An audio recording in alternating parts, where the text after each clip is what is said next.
Hello. Hi. Hi. Hi. Good. Hello. Hello. Hello. Hello.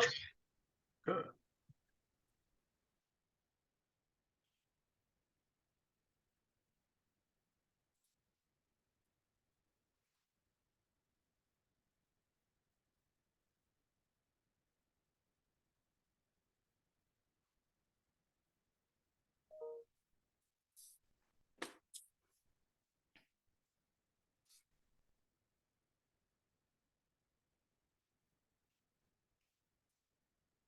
How's everyone doing?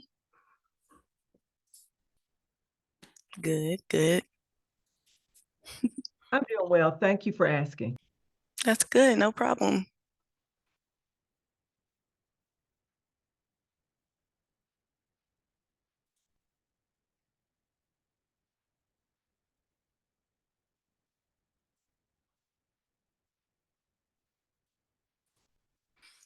All right, so we will wait a few minutes before we get started. I see some people are still rolling in, so we'll give them a few more minutes.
All right, so we're right at 7 o'clock, so we'll get started. Um, Hello, good evening, everyone. My name is Trinity Williams, and I'm a project manager with Griffin and Strong PC. We're a law and policy consulting firm, and we've been contracted by the state of Alabama, working very closely with the Alabama Office of Minority Affairs on the state of Alabama procurement study. So before we get into the public hearing, we'll hear your testimonies about doing business or attempting to do business with the state. Also, if you haven't done business with the state, we would like to learn why not. I will have a very, very short, brief presentation to walk through the study process so you all can learn more. And then the anecdotal part of it all, which is what you all are a part of today. So we will start with that.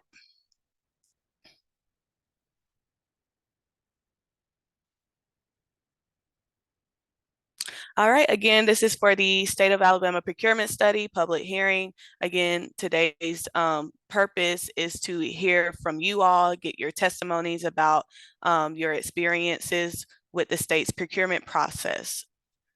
All right, so on the agenda, we'll talk a little bit about GSPC, the objective of the study process, how you all can continue to get involved, the project schedule, and then we'll roll into the public hearing.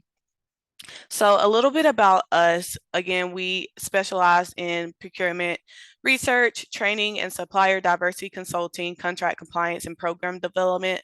Our team consists of 6 JDs, 2 PhDs in economics, a PhD in social psychology, and a PhD in anthropology. And it's important to note that no study that we've conducted has ever been challenged or overturned in court. So the objective of the study for the procurement study, we're looking at where economic growth opportunities exist for women and minority-owned businesses. We're strictly looking at the procurement of goods and services within state funds. We're not looking at any federal funding for the study. And the study really consists of both qualitative and quantitative data.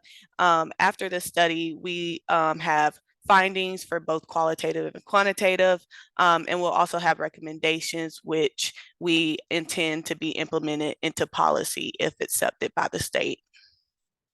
So here's our breakdown of our study process. So we start the study by doing a legal analysis where we're looking at the relevant case law within the state. And then we also do a deep dive into the state's purchasing policies and procedures. We also conduct policy interviews as well to learn more about how the state leadership understands their policies, purchasing, and procedures. We collect and clean data. We also conduct a relevant market analysis where we're looking at where the state spends at least 75% of its dollars, and this is broken down by industry category. We're looking at, for industry categories, we're looking at construction, architecture, and engineering services, professional services, goods, and I think I'm missing one more, but I may not. But we're looking at 5 industry categories. And then we also do a utilization analysis where we're looking at what firms are being utilized within the state. We're doing an availability analysis where we're looking at the ready, willing, and able firms, what firms are available to do procurement services for the state. Our gap analysis is where we're comparing both utilization and availability. So compared to what firms are being utilized compared to what firms are available and do gaps exist. And this is broken down again by industry category, but also by race, ethnic, and gender groups. And then we also run a regression analysis. We also collect anecdotal evidence where we're hearing directly from the business community about their experiences doing business or attempting to do business with the state. And we'll go into how we do that, how we collect that anecdotal data. And then at the end of the study, we'll have a final report with recommendations. All right, so our anecdotal, this is how we collect anecdotal evidence from the business community. So we had an informational meeting earlier this year in January that is posted on our study website if you would like to learn more about the study.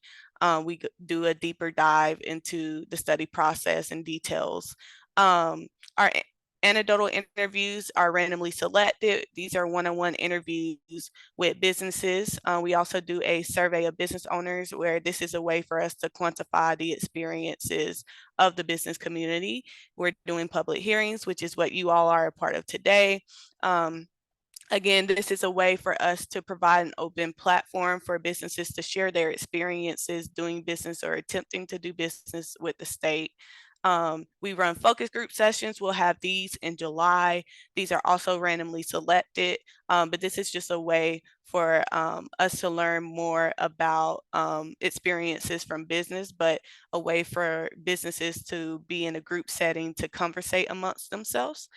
We have organizational interviews where we're sitting with leaders of organizations to get their perceptions of the state procurement process for MWBEs. And then we also collect anecdotal data from the community through email and social media comments. So for anyone that may not be comfortable about providing their testimony, please feel free to email us and I'll show you the email. So we do encourage you to be vocal. We encourage you to participate in an interview and a focus group session as well if you're contacted. Again, these are randomly selected, but also if you would like to have a one-on-one interview and you didn't necessarily hear from us, please email us at our study email, alabamaprocurementstudy@gspclaw.com. We also have a study website, alabamaprocurementstudy.com, where you can learn more about the study. Again, we have our informational meeting recording up there. We'll also have our public hearings recording up there as well if you want to hear more about what other businesses are saying. All right, so here's our study timeline. So we started in summer 2023.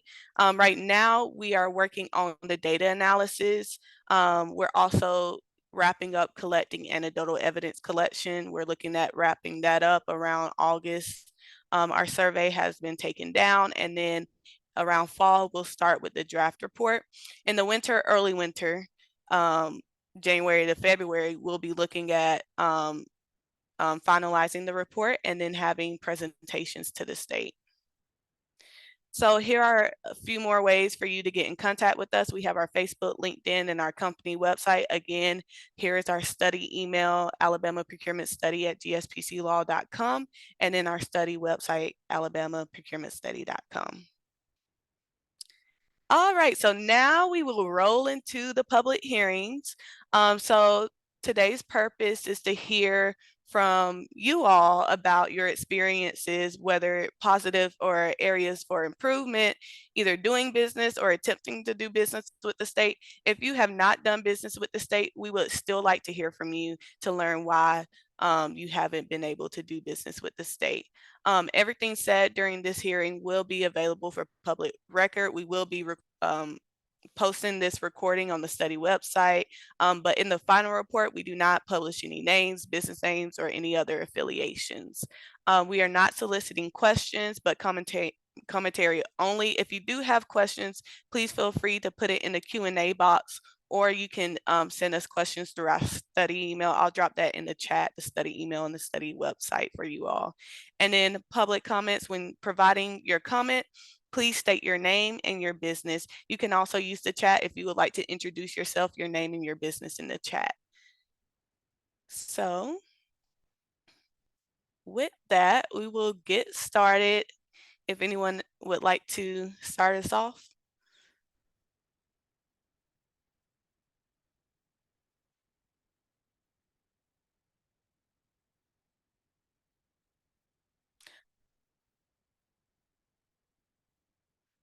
Would anyone like to start us off? Sure, I can start off. We were doing some business with the Alabama Department of Public Health in the advertising marketing space. And there were some changes in last year in July that changed the sole source requirements. So for advertising, you can no longer do sole source. And so they had a very large RFP with another company that basically blocked out all of the smaller companies that were working with this agency. And it turns out that this one advertising agency is controlling all the advertising for the Department of Veterans Affairs, Mental Health, Department of Public Health, Treasury, um, Education, and seems like one more. But anyway, but that's a large amount of dollars that they're controlling and deciding who the state is going to have do some of that work. And a lot of it that they're doing is not being done by Alabama, people employed here in Alabama, but are being done by people outside of this area are doing the work. So I'm struggling with that. And also, and we're talking about millions and millions and millions of dollars. And the work that we were doing was over $1.5 million that was reassigned without the opportunity for us to do a proposal. And one of the things that I'll say on that is that instead, what's happening is people don't like doing the RFP process, so they're using these really large blanketed RFPs and giving it to one person or one agency. And so it's basically blocking out other agencies from even securing that work, even though they may have done it. But they've made the RFP process so difficult that a lot of these large executive agencies within the department or the state of Alabama are encouraging people not to do RFPs. So I'm really struggling with this RFP process and how it's being administered. I'm not sure if I did a great job on that, but there you go. I started Yeah, you off. did. Thank you. And I wanted to get Okay. your business name. Sure. It's Pam Mashburn, Explore Media. I put it in the chat as well. Okay, and then I had another question. Are you can you remember off the top of your head the name of the ad company? We heard something very similar during Yeah, yesterday's so public hearing.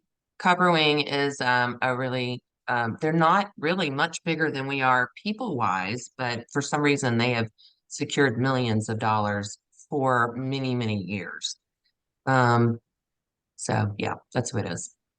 All right. Thank you, Pam. And And thanks for, I'd also like to suggest, and I asked the procurement office to do this, that they would put a limit on the dollar amount limit on RFPs so that you couldn't blanket millions of dollars, because there's actually probably 17 different programs that are wrapped up in that RFP. So that would give the opportunity for 17 different agencies to bid on that work.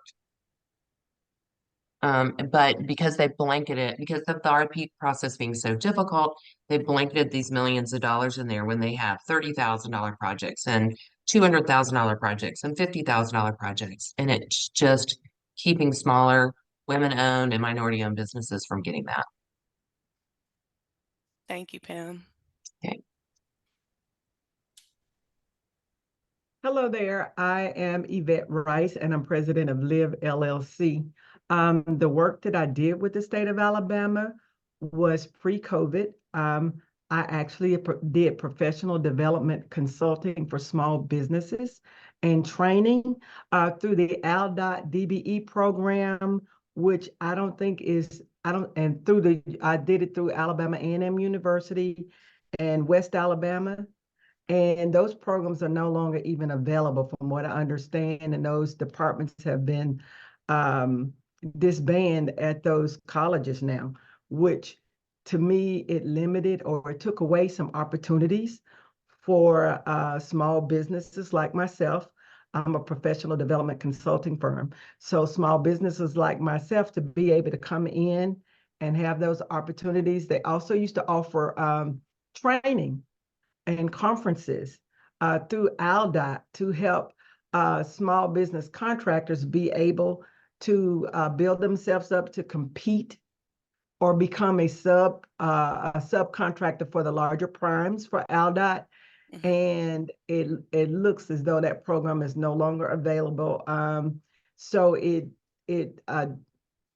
actually eliminated some opportunities for small business because we came and did trainings for various subject matters, and those opportunities are no longer there. Since then, I guess I've gotten frustrated at I've tried to compete for federal and state, or I looked at opportunities, but the frustration kind of sat in, and I started really seeking more corporate opportunities that did not go through either the state of Alabama and I started working with individuals. Now I am a subcontractor for small business development coaching, but again, that's through a third party. It's through the Alabama State Black Chamber of Commerce, who works with the University of Alabama. So that's 2 degrees or 2 levels back, where I'm actually providing coaching and consulting for small businesses.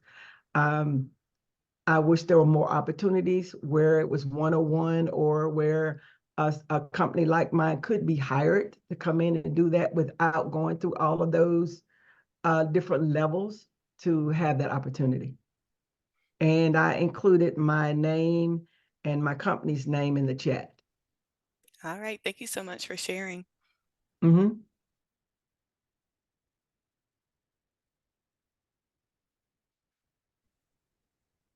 Hello. Hi. Hi, my name is Rashida Leroy. I'm with LRY. We are an event production company. We have done some work. It was with the Office of Minority Affairs. We also had an opportunity to do some work around COVID advertisements, just around the vaccination. We actually got hired as a sub from a company who had won the contract from the state.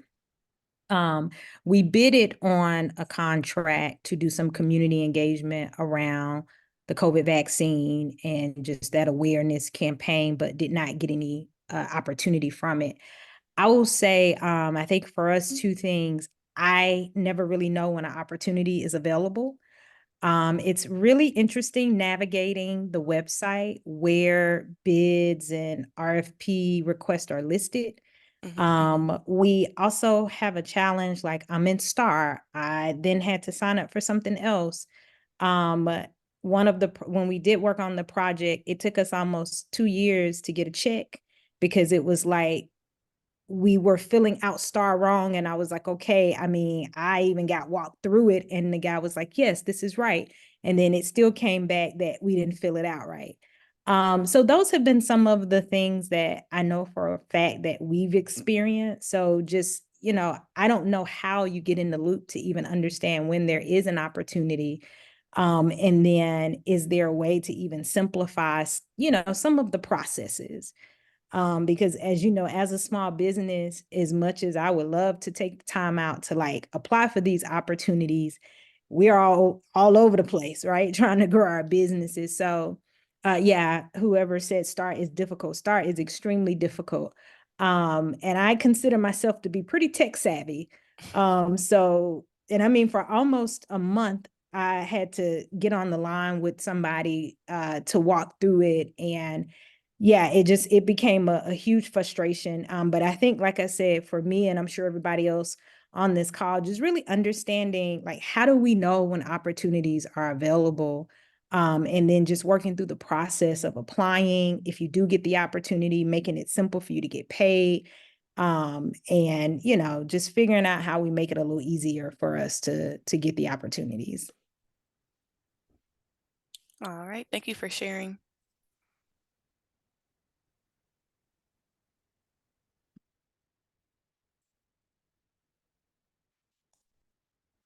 All right, would anyone else like to share their testimonies and experiences?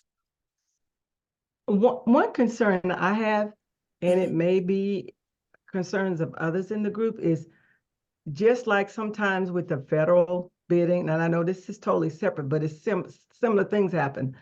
When a bid comes out, or I mean, an RFP or opportunity comes out, it is written to where it's already set up for a particular company to win because of the requirements. When I'm in, or by the time uh, we get the information, or it comes to us, the incumbent is already ready. They're already bidded on it, or is set up so they know they're going to win it again.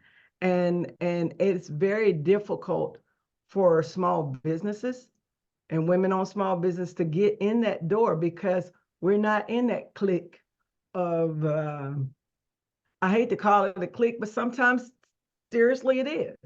Or by the time, like I said, by the time the information is out there or available, it's really already predetermined who's going to get it.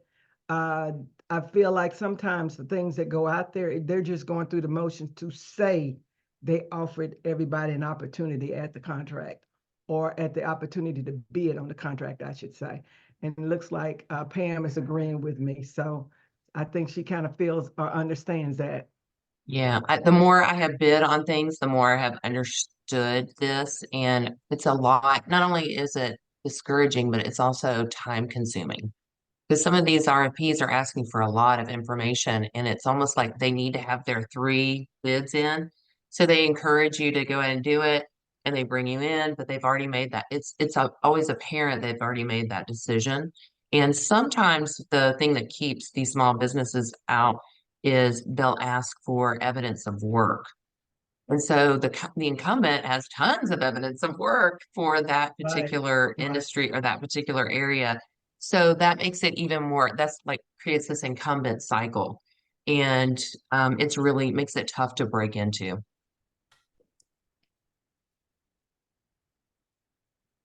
Yeah, sort of a David and Goliath situation, because they are an incumbent, or they've already had a major contract with similar work with the state. And so because that door wasn't, or we didn't have that opportunity, when you start looking at past performance, it matters.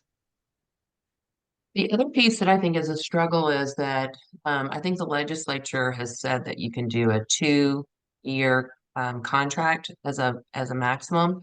But I just saw another RFP that came out for $22 million that you would have to have all of your information together within 17 days for a $22 million RFP. And it's for 2 years with a 2-year renewal. So that means there's $22 million out there that is going to be secured for 4 years. And they're gonna, and you have to pull all of your information together in 17 days. So it's obvious to me that there's an incumbent involved, so I'm not going to bid on it.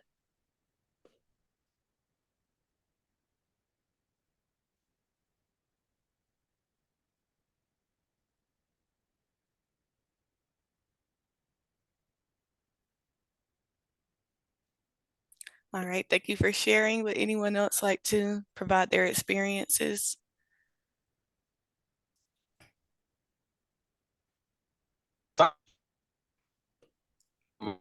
Judson, you're breaking up a little bit.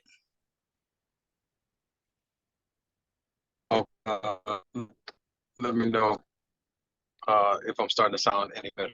You're starting to sound better. I'm trying to move around. Hopefully I get a better. Okay, good. All right.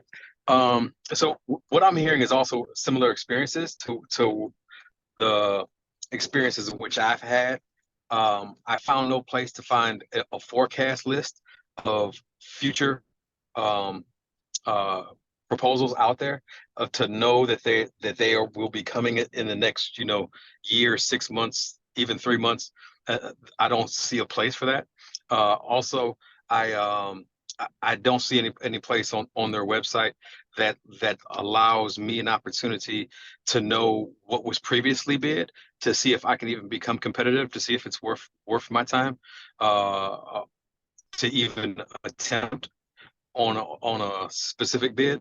As well, I think that the website is missing directives on how to use it. I think that there should be short video explanations of uh, of how to use it, and maybe even some written explanation of how to use it, how to search, how to look for upcoming bids, and how to look for the past performance of bids.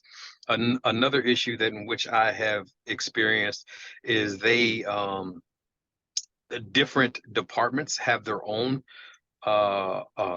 procurement offices, in which the state at Alabama Buys, that website, they have nothing to do with the procurement at other specific offices of that are the state's responsibility.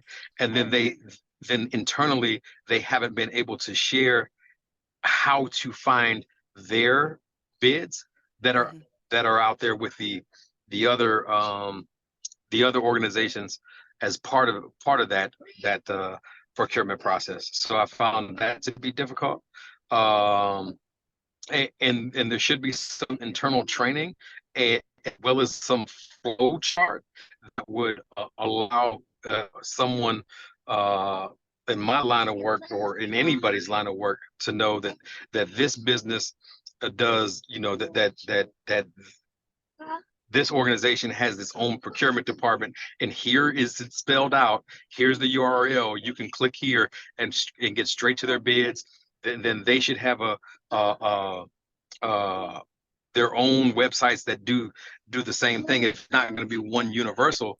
I need to be able to find that information all in one spot if you actually want to make it competitive, and especially as we start to grow the state and try to find better alternatives for other activities as they've happened, right?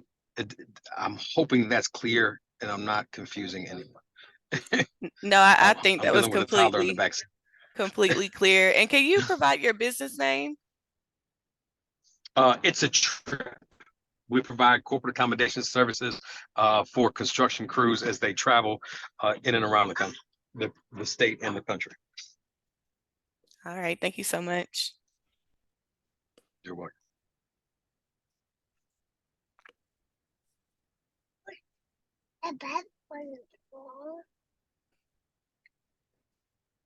He wants his Dairy Queen. I'm sorry.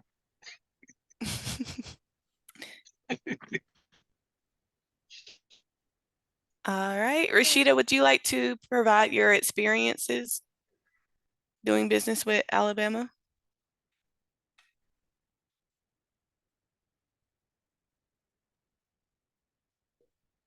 Hey, I spoke already. Oh, I'm sorry. No worries.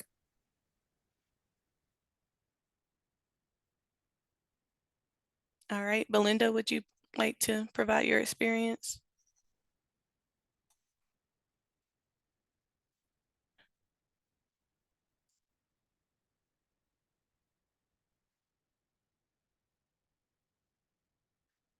All right, April.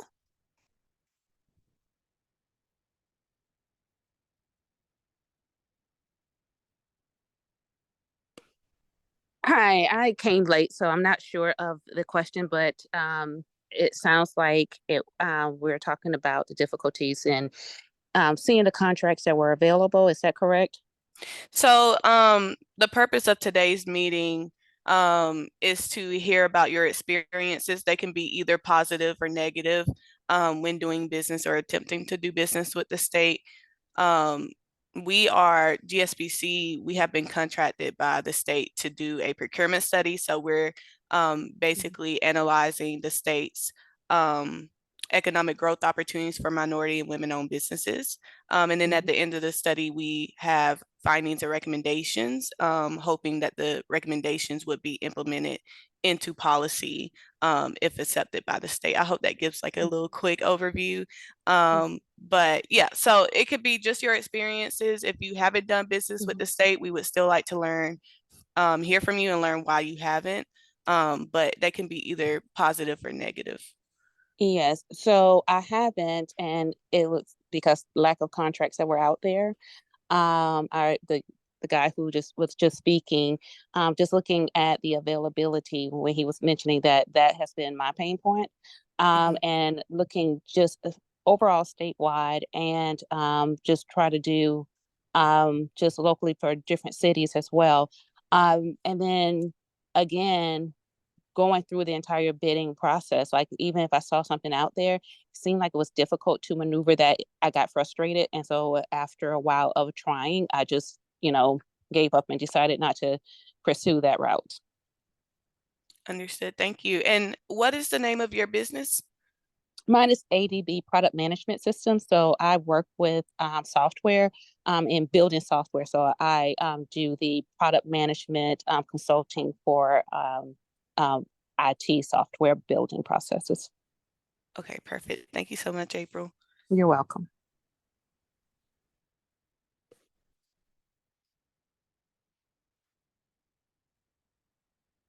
All right, Latasha, would you like to provide your experience?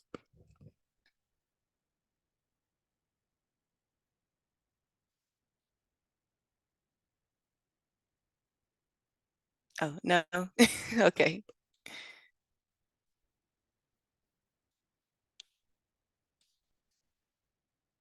All right, Karen, I see that you're on. Would you like to provide your experience? I'm back. I know you're back. I just had a couple of things. We had a $500,000 contract, one for each year, during COVID. And had we been given a 60 or 90-day, maybe even 30-day notice that they were not going to renew our contract, then small businesses have an opportunity to try to realign everything so that you can move forward. So, I own the billboards, but I still have to pay land leases. So you had $10,000 a month going out in land leases that had to keep going on through the end of the year when I could have, had I known that they were not going to renew me, to tamper that down, try to negotiate a takedown rate. I mean, something to notify you that you're not going to be renewed. Now, my concern now is, will I ever be hired again? But that's where I am now. There was an RFP today on Alabama buys. It wasn't there yesterday. it jumped up today for anti-smoking. We did a whole campaign for that last year. And this year, and then I couldn't pull up any information until I called Alabama Buys, and then suddenly everything jumped up except the amount of money that it was going to be. And it's going totally for digital, which most smokers in Alabama are African American, and they don't respond to digital as well. But anyway, that's another thing on Alabama Buys. Just thought I'd bring that up. Thank you, Karen. Thanks for joining us again. I know you introduced your business name yesterday, but would you like to introduce your business name again? It's Karen Porter Marketing. Hey, And Karen. Oh, go ahead. I'm sorry. How you doing? I am good. I interrupted you before you said your business name, but I want to ask you a question. Okay. It's KPM Billboards. That's what you'll see. Hey, Karen, did you see that on Stars or on Alabama Buys? Alabama Buys. And it's an RFP, or have they already awarded it? No, it's an RFP. It came up today. You've got 2 days to submit. What? 2 Okay. days. It's Yeah, so they've already already got ready somebody for. in mind. Yeah. So that lets us know that if it's due in 2 days, the incumbent already has it or has already been Yeah. pre-assigned. They're just doing it. The way I feel is they're just doing it to be polite, to say we gave everyone an opportunity. But if it's as detailed as most RFPs are, and the requirements you have to put in, there's no way your company, especially small businesses, can get that done in 2 days. It's real. It was a real simple, to me, RFP. It was simple. But it's already designed for someone else. I can just kind of tell. So I had It's sad. yeah, hey Trinity. So I had I think we ended up making some people mad because when we were told, because we had already started doing some work in October, and so when October came around and we were working to kind of renew, just like Karen was doing, and then we were told that, oh, hey, it's going to have to be sent out for RFP, and then the ADPH decided not to send it out. We started trying to research and see like what options do we have. It's a million. I mean, I had to lay off people. It was a big deal for our company. And so I was trying to fight for that business. And it wasn't clear to me how to even fight for it. And it was just a renewal of the contract. And so we asked people within the organization if they would do an RFP because they legally could. And they were told by their marketing department, no, we don't want you to do that because it's too much work. So they added $4.5 million, I think, or $5 million on top of a $5 million contract already with Copperwing. And so we were still trying to like see what we could do. And so we were told that the Legislative Oversight Committee needed to look at it. So we sent emails to the Legislative Oversight Committee. And when we did that, the Legislative Oversight Committee was not happy with it. There was nothing they could do to say this needs to go out for bid. There was absolutely only thing they could do was delay the award of the contract by 60 days, which all that did was make people mad. And so we thought that they had the ability to say, let's go rebid this or let's go do something. They really don't. And then the procurement office also told us that it was outside of their purview and that they weren't able to do anything about it either. And so that was really frustrating for us is there wasn't there was no way to kind of challenge it or say, what could we do? And in Karen Porter's deal, she should have been a sole source. Those departments should have been able, because she owns the billboards, to be able to go to her directly and purchase space. And they were told, no, you have to work through this agency. And the agency chose not to work with Karen, even though they had done work with Karen before. So it was really, they basically, and the agency on billboards basically took a cut of the money. Because that's how it works. And that's why they wanted to have people go sole source. But this agency didn't do that. And part of it is because they don't have a lot of time. They don't want to take on any more work. And then the other part is that the RFP process is just cumbersome for people.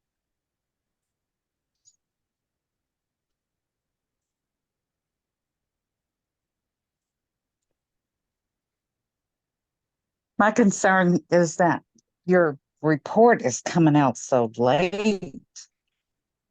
I don't, it's not going to impact us for fiscal year 25. It's not. That's the problem. We're going to be cut out a whole nother year probably, because of this report. I've been told that the procurement office is trying to do some different things, but I don't know, if that'll happen in time. Yeah, so we're aiming to have the report finished by February of 2025.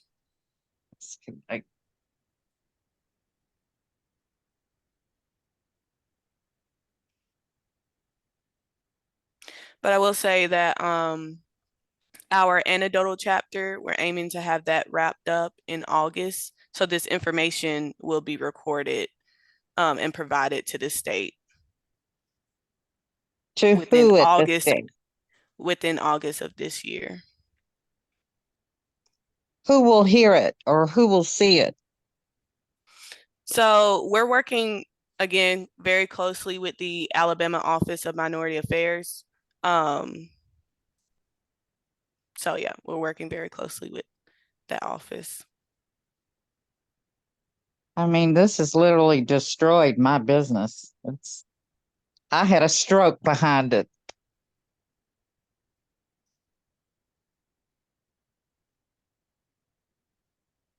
Well, I just looked at this, Karen, on this billboards. I mean, for this thing, and there's not an RFP. It's already sole sourced. Already Okay. sole sourced that. I don't know who with, but it looks like it's digital billboards and door hangers and things like that. Hmm. Restaurants. I don't know who it is.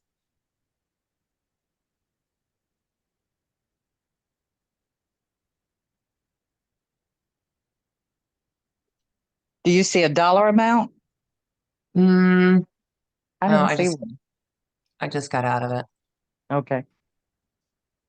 So we are at about 20 more minutes, and there are some people that hasn't spoken yet. So I want to give everyone an opportunity to speak. Would anyone else like to provide their testimony or their experiences? I'll go next. Okay. My name is Sharmitra Payton. I'm with Alliance for Speech and Swallowing Rehabilitation.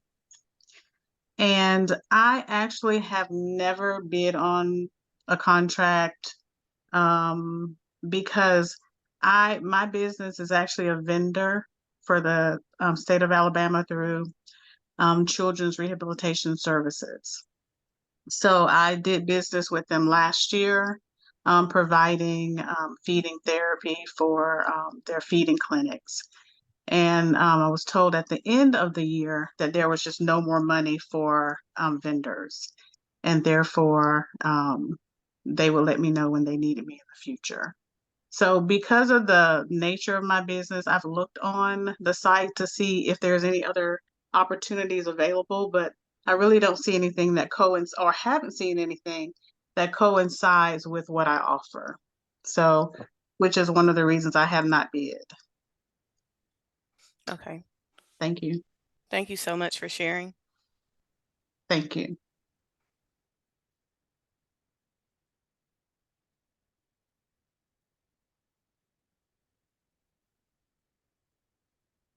Carmen, would you like to share your experience? Hey, well, I've not actually responded to any of the RFPs the state has put out. I have a company called Elevators, and we focus mostly on community engagement and bespoke program development. So my audience is usually local governments and other agencies that work with local governments. Although obviously, if the state had a program they wanted created or anything like that, or a community they wanted engaged, I could do that. When I did my interview with one of your colleagues, I spent most of my time talking about the government process itself, like internally, not so much as like what the experience is that people have when they're applying to an RFP. Because my actual job is local government. I have a career in local government. I'm a MPA, public administrator, and I used to actually run procurement for a city in South Carolina. So I was, so as far as like how we would purposely break up contracts and how we would do things to ensure that we were casting the widest net as possible. I was responsible for putting on my hard hat and my brightly colored vest and going out to sites to ensure that they were complying with all of our rules. And my favorite law was the prompt payment clause on federal spending that prevents primes from starving out their subs. That there is a statutory requirement that you pay your subs within the time set forth in the contract between you and the entity that's paying you with federal funds. I feel like that is something that needs to be adopted from the state that would apply to the state and all municipalities, that there is some prompt payment clause that determines that you have to pay people by a certain amount of time so folks are not starved out. I heard Rashida talking about not getting paid for 2 years, and that's just diabolical.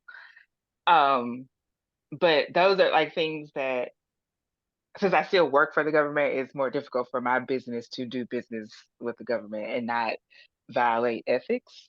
But that's definitely something I would like to see championed um, on the state level, is prompt payment clauses. So subcontractors are not starved out by primes, and all contractors are not starved by the state or some municipality. That everybody is paid on time. All right, thank you, Carmen.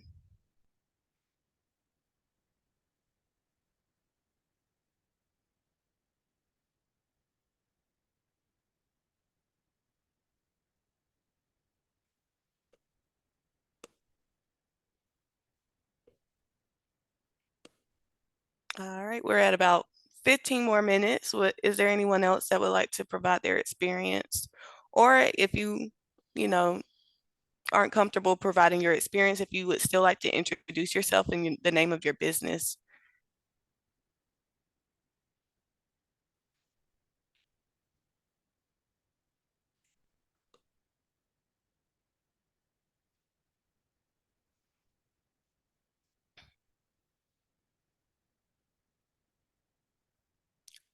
All right. Latasha, did you put your hand up? Oh, no, you're on mute. Can you hear me? Yes, we can hear you. Okay. Well, I'm Latasha Mobley with Top Notch Mobile Security LLC. I've been in business a year. So far, I had a hard time with the Alabama bid also, but I just put in a bid last week. So I'm hoping, praying that I get awarded on something. But it has been rough and tough. I got frustrated the first year playing around with it, and I could never find nothing in Tuscaloosa, Alabama, in my area. All of the jobs for security was like outside, like 2 or 3 hours away from me. So. All right, thank you so much, Latasha. And Andrea, I see your comment. Thank you for joining us. I don't know if you would like to speak at all, but thank you for joining. Brief, because I did actually wanted to come and just to hear some of the concerns of what's going on right now in Alabama. as far as our businesses. And I did wanted to make sure that you all know that the Apex accelerators do exist, and we do have one in Alabama. We have 7 across the state that can truly help you all navigate through some of these issues within the states. Some of the problems we cannot even tackle, that I'm hearing from you all, and you've been experiencing that for quite a while, as far as some of the equities within how the state is doing their contract opportunities. It was someone that was on here that was talking about being purposely breaking up the contracts so that it makes the equity is there, so that the contracts are where the smaller companies will be able to bid on and go after the opportunities when their capacity is not there for them to be able to pursue the contracting, or if they do not have the past performances that they need. Breaking it up, and that's one of the things that we really have been advocating for from our end, even in positions that I serve in as far as board members on certain projects. But anyway, that is one of the things I think is very important that the state considers and continue to look at, to put in policies that will allow for those contracts to be broken to smaller. And then also creating where there is not just participation, but there's lines of set-asides, and set-asides as parallels to what the federal government has. So if you are a disadvantaged business enterprise, is 3% that is really set aside for, and not just participating. If you're a woman-owned business on a federal, it's 5% set aside. And then if you are a HUB zone and veteran-owned business, service disabled 100%, then there's a 3% set aside. So those are things I think the state could look at also, to make sure that they're being purposeful and considering how do we really help the small businesses to take advantage of the opportunities that's there. Thank you so much.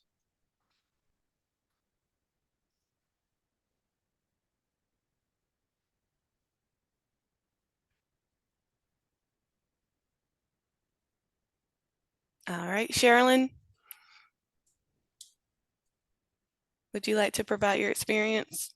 Yeah, hi. I'm in the business for 3 years more now. CB Cherry Pest Control Corp is my business, and I'm a DBE certified. I noticed that I submit a bid. I have an opportunity to submit a bid for a big contracts, but because of the pricing, the lowest bid is the win. So I think the last one I got, City Mobile, I got like $1,000 difference higher than the one win, but they always have the lowest win, so I can't do anything about it.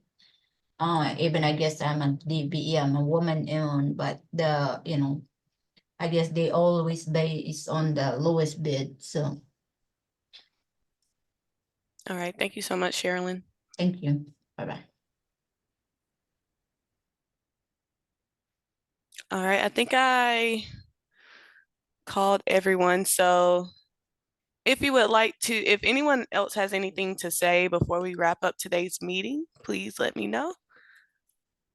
Or anything to add, or if you would just like to introduce yourself if I didn't get to you.